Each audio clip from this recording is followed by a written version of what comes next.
जे विद्यार्थी ओपन कॅटेगरीमध्ये येतात जसे की ईडब्ल्यूएस, एसईबीसी अशा विद्यार्थ्यांना आतापर्यंत मेंटेनन्स स्कॉलरशिप नव्हती। तर आता जसे बाकीचे विद्यार्थी आहे जसे एससी एसटी आहे, त्यानंतर ओबीसी विद्यार्थी आहे, व्हीजेएनटी विद्यार्थी आहे, यांना मेंटेनन्स स्कॉलरशिप आहे। 60,000 रुपये प्रतिवर्ष यांना स्कॉलरशिप मिळते। परंतु ओपन कॅन्डिडेट जे विद्यार्थी आहे यांना अशा प्रकारे स्कॉलरशिप मिळत नाही। तर बघू शकता आपल्याजवळ एक जीआर आलेला आहे आणि आता ओपन कास्ट मध्ये जरी तुम्ही असाल तर तुम्हाला मिळणार आहे अक्षरशः 60,000 रुपये प्रति वर्ष। तर 60,000 रुपये कोणाला मिळणार आहे याबद्दलची संपूर्ण माहिती आपण या व्हिडिओमध्ये बघणार आहे आणि जर व्हिडिओला प्रतिसाद मिळाला तर फॉर्म कसा भरायचा या संदर्भात सुद्धा संपूर्ण अपडेट तुम्हाला नेक्स्ट व्हिडिओमध्ये आपल्या चॅनलवर देण्यात येणार। तरी संपूर्ण विद्यार्थ्यांना जर व्हिडिओ आवडला तर त्याबद्दल तुम्ही कमेंट्स मध्ये सांगू शकता। तर बघू शकता स्कॉलरशिपचं नाव आहे डॉक्टर पंजाबराव देशमुख वसतिगृह निर्वाह भत्ता योजनेअंतर्गत प्रदान करण्यात येणाऱ्या भत्त्याच्या रकमेमध्ये वाढ करण्याबाबत। ही योजना ऑलरेडी सुरू होती, परंतु यामध्ये फक्त 8,000 रुपयाच्या जवळपास विद्यार्थ्यांना स्कॉलरशिप देण्यात येत होती। परंतु यामागे डॉक्युमेंट्स आणि बाकी जी प्रोसेस होती त्यासाठी विद्यार्थी तर 8,000 रुपये रकमेसाठी विद्यार्थी ही स्कॉलरशिप भरत नव्हते। परंतु आता या योजनेची रक्कम 60,000 रुपये प्रति वर्ष करण्यात आलेली आहे आणि यामध्ये ओपन कास्ट मधील जे विद्यार्थी हायर एज्युकेशन किंवा टेक्निकल एज्युकेशन घेत असाल ते विद्यार्थी यासाठी एलिजिबल आहे। तर बघू शकता या जीआर मध्ये चेंजेस झालेले आहेत ते म्हणजे 5 जानेवारी 2024।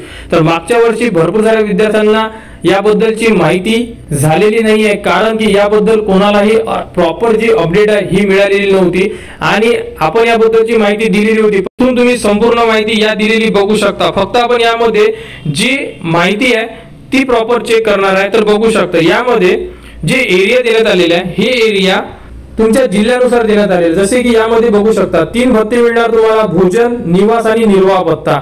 यामध्ये जे डिस्ट्रिक्ट आहे तुमचे त्या डिस्ट्रिक्टचे नाव देण्यात आलेले आहे। मुंबई, मुंबई उपनगर, नवी मुंबई, ठाणे, पुणे, पिंपरी चिंचवड, नागपूर शहरात उच्च शिक्षण घेणारे विद्यार्थी यांना अक्षरशः 60,000 रुपये प्रतिवर्ष तुमच्या थेट बँकेमध्ये डीबीटी मार्फत जमा करण्यात येणार आहे। तरी जे विद्यार्थी ओपन कॅटेगरी मध्ये येते त्यांनी या योजनेचा लाभ घ्या, कारण तुम्हाला फॉर्म फिलअप करण्यासाठी हा फॉर्म हार्ड नाही आहे, त्यामुळे तुम्ही हा फॉर्म फिलअप करू शकता। त्यानंतर इतर जे महसूल विभाग असेल जसे की बाकी डिस्ट्रिक्ट आहे, जसे की या डिस्ट्रिक्ट सोडून बाकीचे जेवढे डिस्ट्रिक्ट बाकी असेल त्यांना 51,000 रुपये मिळणार आहे। त्यानंतर बाकी इतर जिल्हे म्हणजे ज्या जिल्ह्याला महानगरपालिका आहे तिथे 51,000 रुपये, राहिलेल्या संपूर्ण जिल्ह्याला 43,000 रुपये आणि तालुक्याच्या ठिकाणी जरी तुम्ही शिक्षण घेत असाल तर तुम्हाला 38,000 रुपये या योजनेमध्ये तुम्हाला थेट डीबीटी मार्फत तुमच्या बँक खात्यामध्ये हे पैसे जमा करण्यात येणार आहे। तर यामध्ये संपूर्ण माहिती देण्यात आलेली आहे, तुम्ही यामध्ये दिलेली माहिती बघू शकता।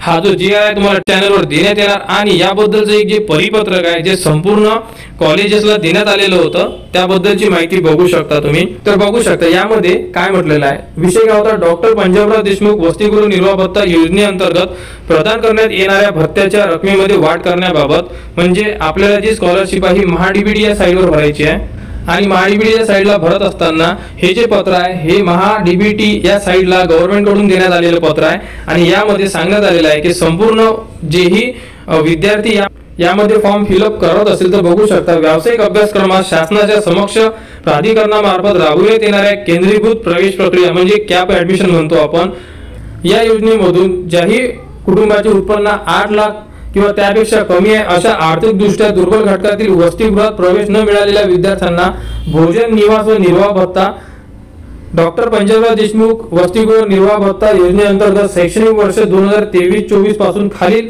सुधारित दराने निर्वाह भत्ता पात्र विद्यार्थ्यांच्या आधार संलग्न बँक खात्यात थेट वितरित करण्यास शासनाने मान्यता दिलेली आहे। तर हे जे पैसे आहेत तुमचे डीबीटी मार्फत तुमच्या बँक खात्यावर जमा होणार आहे। यामध्ये तुम्ही चार्ट सुद्धा बघू शकता, जो चार्ट आपण जीआर मध्ये बघितलेला आहे तो चार्ट तुम्हाला इथे सुद्धा दाखवण्यात आलेला आहे। अशा प्रकारे तुम्ही यासाठी एलिजिबल असाल तर यासाठी तुम्ही तुमचे फॉर्म फिलअप करू शकता।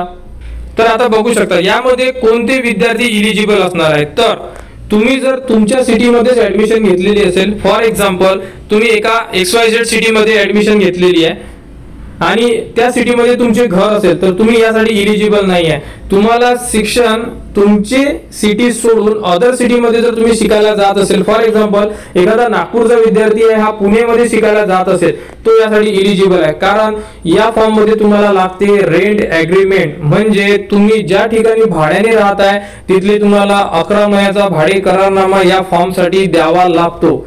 जे विद्यार्थी रेंटने राहतात ते विद्यार्थी यासाठी इलिजिबल असणार आहे. आणि ज्या विद्यार्थ्यांचे जिथे त्यांची ऍडमिशन आहे तिथे जर त्यांचा निवास असेल, म्हणजे तुमचे जर घर असेल, तर तुम्ही यासाठी फॉर्म फिलअप करू शकत नाहीये. तर अशा प्रकारे यामध्ये कंडिशन आहे. आणि तुम्ही डॉक्टर पंजाबराव देशमुख वसतिगृह निर्वाह भत्ता या स्कॉलरशिपचे नाव तुमच्या कॉलेजला सांगा आणि त्यांच्याकडून तुम्ही संपूर्ण माहिती घेऊ शकता आणि तुम्ही सुद्धा यासाठी फॉर्म फिलअप करू शकता. तर जेही विद्यार्थी उच्च शिक्षण घेत असेल ते विद्यार्थी यासाठी इलिजिबल आहे. GR तुम्हाला चॅनलवर देण्यात येणार. तुम्ही GR ची कॉपी सुद्धा कॉलेजला दाखवू शकता किंवा तुमच्या आजूबाजूला डिस्ट्रिक्ट असेल तिथे समाज कल्याण ऑफिस सुद्धा उपलब्ध आहे, त्यांच्याकडून तुम्ही संपूर्ण माहिती घेऊ शकता आणि तुम्ही ह्या योजनेसाठी फॉर्म भरू शकता. पुढील व्हिडिओमध्ये आपण हा फॉर्म कसा भरायचा या संदर्भात संपूर्ण माहिती तुम्हाला आपल्या चॅनलवर देण्यात येणार. त्यासाठी आपल्या चॅनलच्या कनेक्ट मध्ये राहा, चॅनलला सबस्क्राईब करा व हा व्हिडिओ इतरांपर्यंत शेअर करा.